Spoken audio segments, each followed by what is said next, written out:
Hi guys, it's Kamalia. Today I'll be reviewing the Throne of Glass series by Sarah J Maas, and hopefully this will be a completely non-spoiler review. So if you have not read the series, you don't have to worry about me spoiling you for anything, and I will just basically give my general opinion about the series and what I thought about each book, and hopefully that'll be able to convince you to either read it or not read it. It's up to you.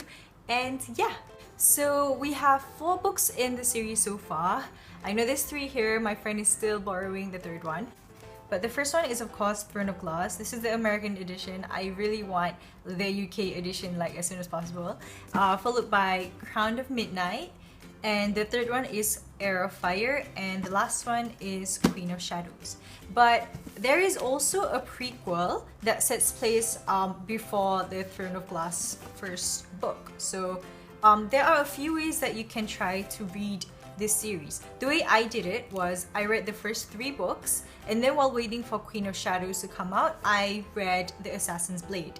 And then because I was so into the world after reading this one, I read the first 2 books again, and then I read the 4th one.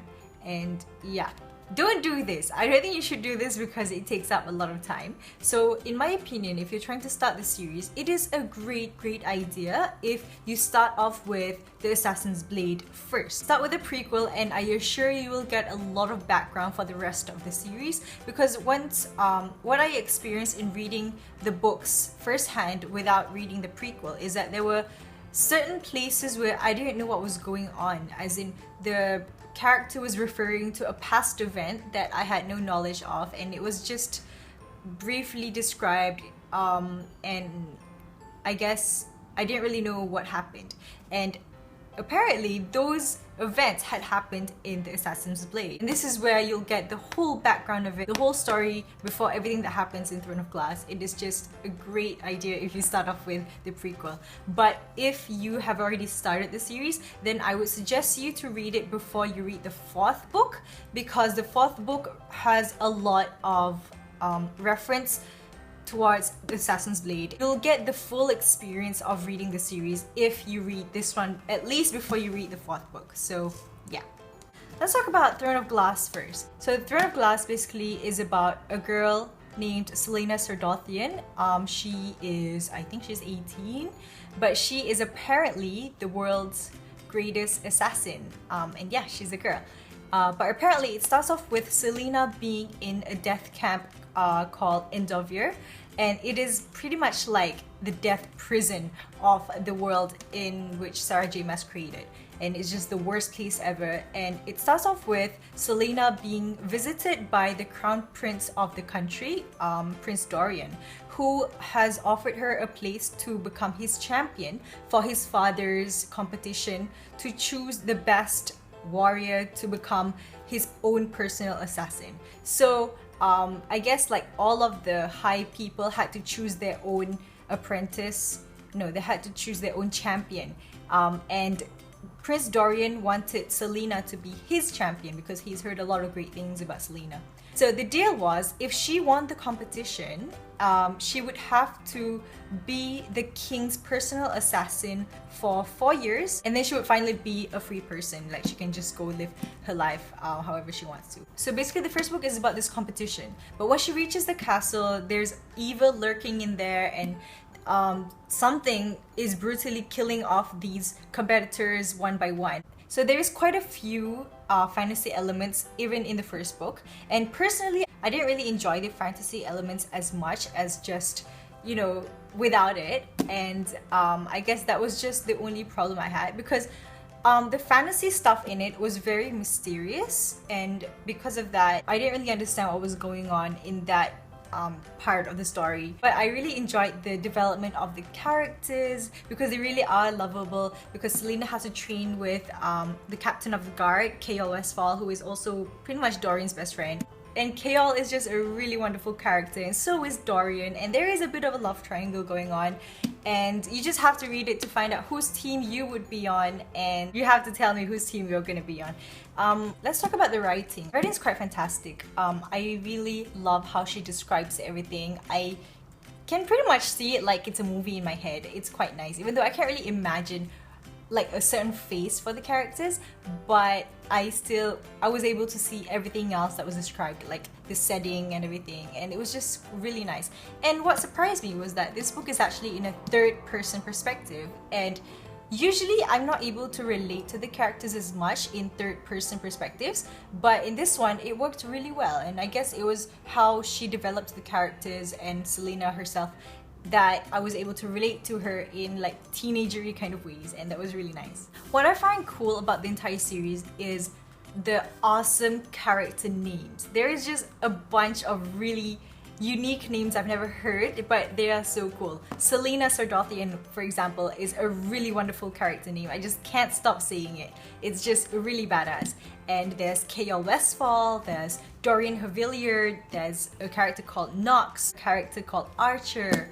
Who are the other ones? In the fourth book, there are a lot more awesome ones like Nestrin Falik and Lysandra and Arabin. It's just, I really love the names in the books. It's just really cool. I do think that the first book is possibly the weakest in the series. Not a lot has developed in the plot itself, but it is a great first book for a series.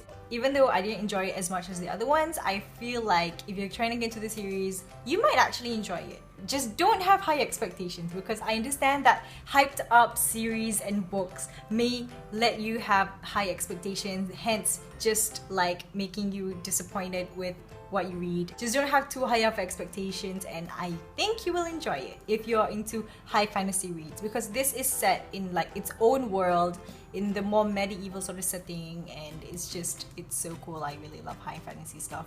Let's talk about the second book. I think the second book is my favorite in the entire series.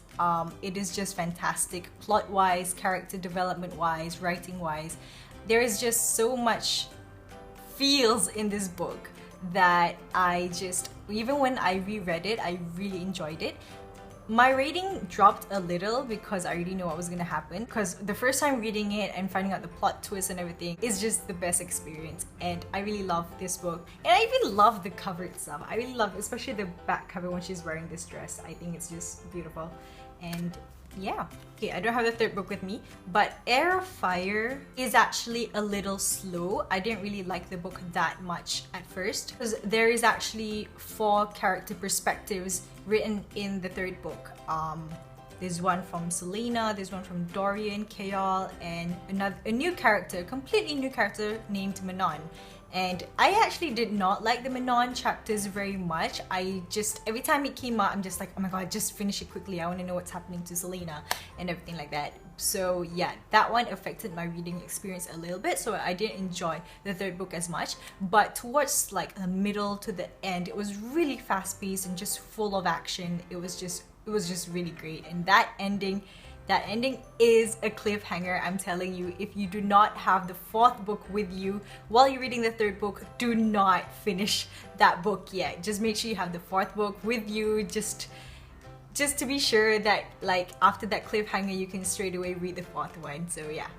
And then there's the fourth book, Queen of Shadows. I had quite a few issues with this book, especially in the development of some of the old characters. It just seemed really different from the other books. But other than that, plot-wise, this book is just fantastic. A lot happens.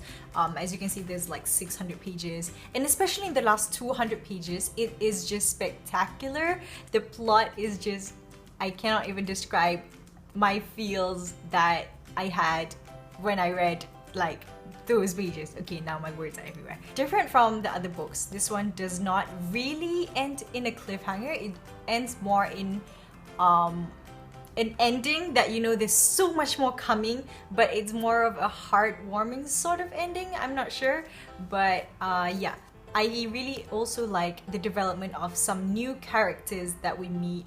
It's just fantastic. I really think it's a powerful addition to the series, and my rating is actually not that high because I was affected by some of the decisions that the author made. But other than that, it was a really good book. So yeah, those are one of the reasons of why I think you should read it, because the writing is really great, the plot is just spectacular, and the characters are just quite lovable. But at the same time, this is when the bad parts about the book comes in. Okay, so you probably know that Selena Sardothian is a really badass character, and I love that about her. I think that's just something I haven't really read before, and I really enjoy it. But at the same time, I know that some people think it's too badass, and she's just really annoying and just really narcissistic and cocky, and people might not really like reading a main character of those characteristics, and that might be a turn off for some people to read this series. And I know some people gave up after the first book because they just couldn't get into the story as much, and I guess that's totally understandable.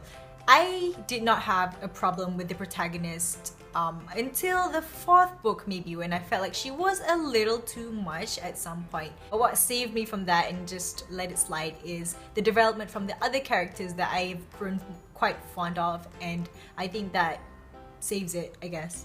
Another one is that how you feel about the book may or may not depend on who you ship the main character with, like who you want her to be with. That could affect how you see the series and how you feel about it. Because, for example, if she ends up with somebody that you don't ship her with, you might not enjoy that book as much as a person who ships her with the person she's with in that book. But the good thing is you just don't know what's gonna happen. You just don't know who she's gonna end up with and everything. But I think that's quite great, actually. I love how Sarah J Maas can make a lot of division in terms of who people want the main character to end up with. Like, it's rare for me to find a series or a book where there's divided ships everywhere. There's team this, there's team that, and it's just, whoa, it really works for this series. There's people divided everywhere, and it's just, I find that really interesting. So yeah, that is my review for the Throne of Glass series. I'm really sorry if I missed out on things or if I accidentally spoiled anything. I don't think I did, but if I did, then tell me. Oh my god, I'm so sorry. But generally, I really enjoyed this series. It is one of my favorites so far, and I am really interested to read more high fantasy series after this. Thank you so much for watching. If you have any comments, just send it down below, and we can even have a discussion. But please, if you're gonna spoil anything, put a spoiler alert, and yeah, I will not get mad if you do that. So yeah, I'll see you guys later. Bye!